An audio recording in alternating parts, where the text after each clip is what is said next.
My name is Adolf Otto Niedner. Folks here call me AO. I'm holding in my hand here an item that has consumed my interest most of my life, as well as provided me with a good portion of my income. It's a rifle. This particular one is of the muzzle loading variety, meaning that it loads from the front. However, all of them have interested me. You know, firearms have played such a big part in America's history that even a great many of our expressions come from firearms terminology, such as, you may have heard the expression, a flash in the pan, meaning a lot of noise, smoke, light, but no substance. That comes from firearms terminology. This part of the firearm is called the lock. The style that preceded this one had a piece of flint in a vise here, and right here was a pan and a piece of metal called a frizzen. And when the trigger was released, that piece of flint struck the pan, opened it up, ignited this small amount of powder, and the idea was that it was supposed to go through into the barrel and ignite the main charge. That didn't always work, hence the term a flash in the pan. Yeah, he makes a lot of noise, but there really isn't much to him. Another expression you may have heard is, I gave it the whole 9 yards. In World War I, Allied biplanes were equipped primarily with the Maxim machine gun.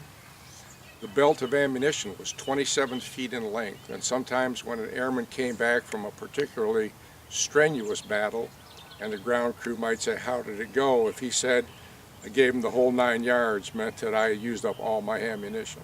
And then, of course, you probably have heard the expression, lock, stock, and barrel. Well, those are the three main components of a firearm.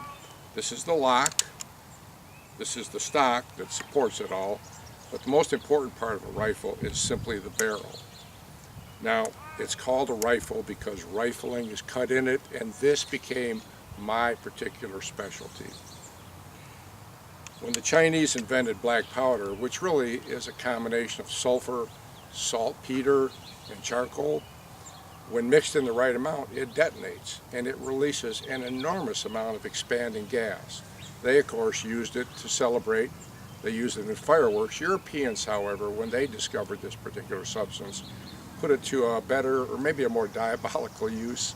They invented the firearm. Now, the earliest firearms basically were pipes with a closed end.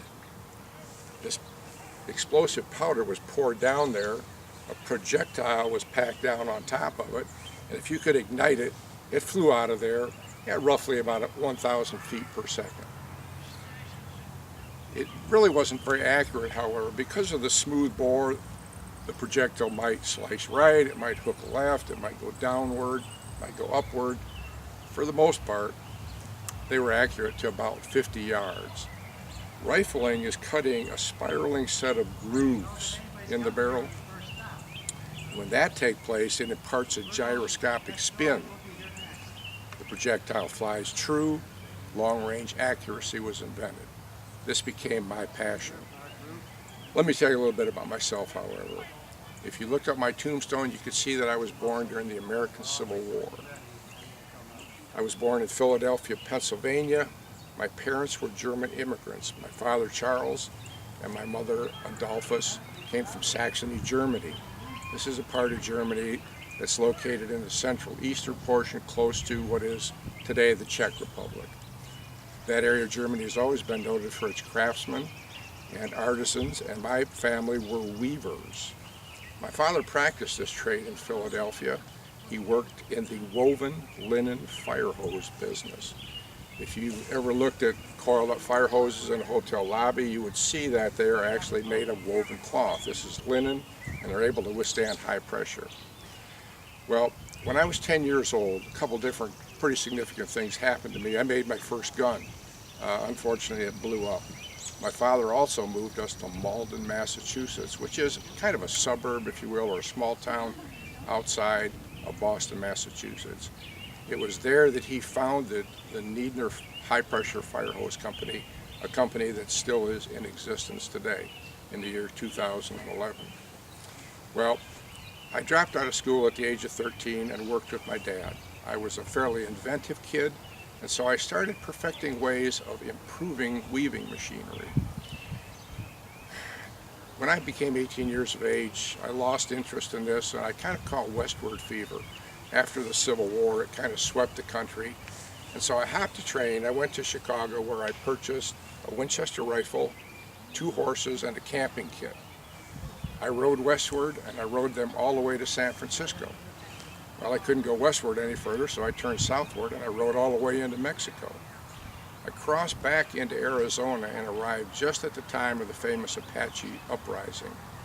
I enlisted in the United States Cavalry. I fought in 2 engagements, and in the last one I had an Apache bullet very nearly crease my skull. The Army gave me an honorable discharge in 1885. I had kind of cooled off in terms of westward fever at that point, and so I traveled eastward again, and my new home became Milwaukee, Wisconsin. While there, I met a young woman named Josephine Mczewski. She and I were married in 1890. I worked for a while in business. It didn't suit me, and so I enlisted in the Milwaukee Police Department and eventually rose to the rank of Chief of Police. This type of work suited me better. In 1893, Josephine and I took a trip. We went to Chicago. We rode the train down to see the Columbia Exposition, which many people refer to as the World's Fair. While there, I noticed they were having a World's Strongest Man contest. Well, I'd always been blessed with great strength, so I enrolled and I won first place. I did this by lifting 1,400 pounds off the ground. In 1899, my father wanted to retire, and he persuaded me to move back to Malden, Massachusetts. This I did, and I worked with my brother in the Needner woven fire hose business. However, I never really lost my enthusiasm for guns, and so while I was there, I joined the Massachusetts Rifle Club, and I began winning matches actually with guns of my own manufacture. I got so good at it, and my guns were kind of noted for their accuracy, and in 1907 I decided to strike out on my own. So I founded the Needner Rifle Barrel Corporation in Malden, Massachusetts. Well, I gained such notoriety for accurate rifles that I outfitted with 2 rifles Theodore Roosevelt's African Safari. I also outfitted the famous Forbes Safari, as well as America's first North Pole expedition. One of my good customers, Mr. William Stoley from the Head and Bait Company in Dowagiac, Michigan, heard that I was interested maybe in relocating back to the Midwest, and he persuaded me to try Dowagiac, Michigan. He offered me financing, he offered me a building, he offered me machinery. Seeing the wisdom of that, I relocated back here, and he and I founded the Needner Rifle Corporation in 1921. I lived the rest of my life in Dowagiac. The citizens here elected me mayor in 1926. I became active in the Masonic Lodge, eventually rising to the rank of 32nd degree Mason.